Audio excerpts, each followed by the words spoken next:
Hey everyone, it's Off the Clock with me, Steve, flying solo today. I haven't done one of these vlog shows solo in quite some time. In fact, it had been so long when I logged in to set this up, I didn't even have the Off the Clock branding downloaded on this computer to load up to the live stream. So I just threw up the H3HR branding, which is a pretty cool brand logo, by the way. But this is Off the Clock with Steve. Trish is out today.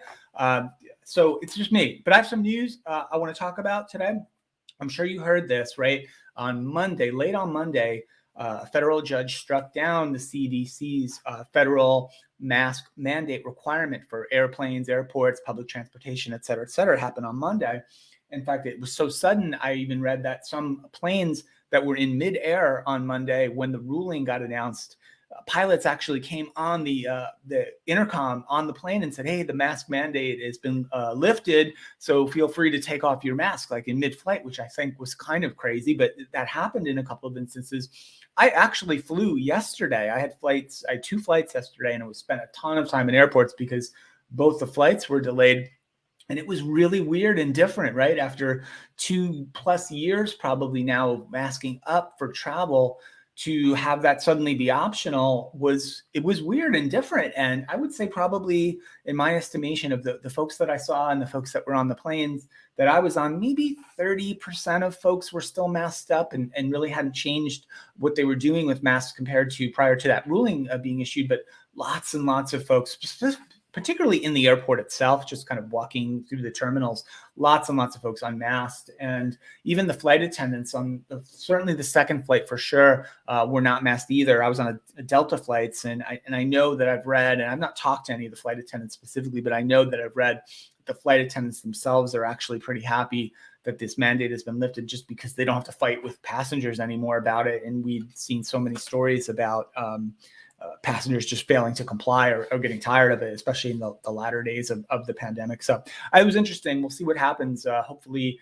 we won't see a spike in cases, and we won't see lots of airline folks getting sick, and hopefully things will continue on. But it was really different and weird. And I mean, it was kind of nice, I will admit this, to not have to worry about it yesterday as I was traveling. So that was interesting. Today, Netflix, everyone uses Netflix, right? And maybe that's part of the problem Netflix is having.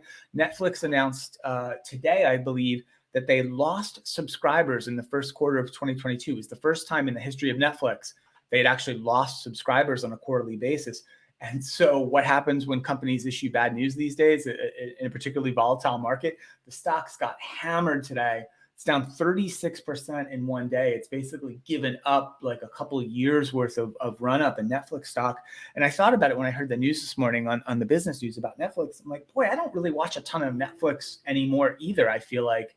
And I wonder if folks are just kind of burnt out on it, and so many other streaming services that are out there, particularly in niches. Like, I find I spend most of my time on things like ESPN Plus, right? So I can watch sports and watch German soccer and watch basketball, et cetera. And like, just those general purpose massive streamers. I don't know, like we'll see what happens, but 36% in one day is shocking.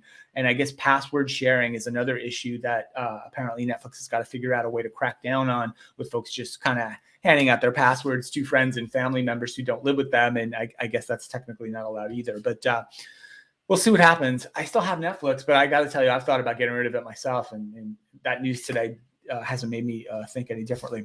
A couple of other quick updates, just kind of worky stuff I'll mention since I have a minute. Over at the HR Tech Conference, hrtechconference.com, you can check that out. Of course, the conference is upcoming in Las Vegas in September, but we've also released the nomination process and the submission process for the top HR products of the year for 2022. So it's all there on hrtechconference.com. I definitely encourage you, if you're a software provider or you work for a software provider, or if you have a favorite software provider that you use, encourage them to submit their products, their new product innovations for top products of the year. We'll start doing demos fairly soon, and we'll probably do, I don't know, like 100 demos. Maybe that's a lot. I don't know. We're going to do a lot of demos throughout the summer to narrow down the list for top products of the year. It's a really popular thing. I know people have been asking me about it for a while, and so you can submit your top products there. Of course, a couple other things on the HR Happy Hour side. We did release a podcast today with our friend Nagaraj Nadendla from Oracle HCM. And it's all about great resignation and great attraction and talent. And Nagaraj is a great guy, really super smart. I've known Nagaraj. Wow, he's a software industry legend, kind of, right? To me, I've known him for over 10 plus years, and he's great on the show. It's a really interesting conversation. You can check that out, that release today. And then next week, Trish and I are joining with our friends at iSolved. iSolved HCM. Look at my iSolved hat right there. They're awesome people. We're doing a webinar next week on remote working and kind of trying to bust some myths. So we've got some cool approach to this webinar. It won't be just a normal, boring, read from the slides webinar. I promise you it's going to be really fun and exciting. We'll share out the link as well that you can sign up for that webinar. It's next week on April 28th. And so those are the announcements. One last thing, though. I had a call today, a little bit earlier today, as we were talking about some podcast stuff. And I can't release the whole thing yet, just because it's not completely locked down. But we are pretty close to booking a celebrity guest to come on the podcast. And I'm going to tell you what, I'm so excited when I heard this news today. Karen Steed, who's podcast producer extraordinaire and our business manager, is working really, really hard to lock this down. If we get this guest, and I think we're going to pretty soon-ish, it absolutely will be my favorite podcast for the year and maybe forever. I can't say who. I'll just tease it with hashtag Bachelor Nation. If you watched the show or talked to me in the last 6 months or so, you know how much I was into The Bachelor this year. And I'm a proud card-carrying member of Bachelor Nation. And I'm super excited that we have this guest hopefully coming up really, really soon. And I can't wait. So last thing, I thought I'd start a new series, and Trish isn't here, so I can't run it by her, but I thought I'd try it. Like, I read a lot, try to make notes for this show, try to come up with ideas. I've got all these cards, I'm writing down notes. So I thought we would do kind of strange mainstream headline of the day. Maybe it's odd, maybe it's funny, but it's an actual headline. I'm not making this up, and it's not some weird, bizarre website or something that no one's ever heard of. Like, just kind of a mainstream one. I don't know that I'll have one every show, but I do have one today. I'm just going to read it. This is a headline ripped from the news today on Wired.com. Wired.com. Here it is. Scientists want to probe Uranus with a new spacecraft. That's it. That's the headline. So hope that was fun and funny, or both, maybe. Reminder, please, you can find all the show archives for the Happy Hour show, the At Work in America podcast, there's the Workplace Minute Show, which runs on your Amazon Alexa device. Add that skill to your Alexa. Get a couple of minutes of me a couple times a week talking about headlines. Different headlines than the Uranus headline, I promise you. They're really work stuff, and it's a really fun show as well. So check out all the show archives at hrhappyhour.net.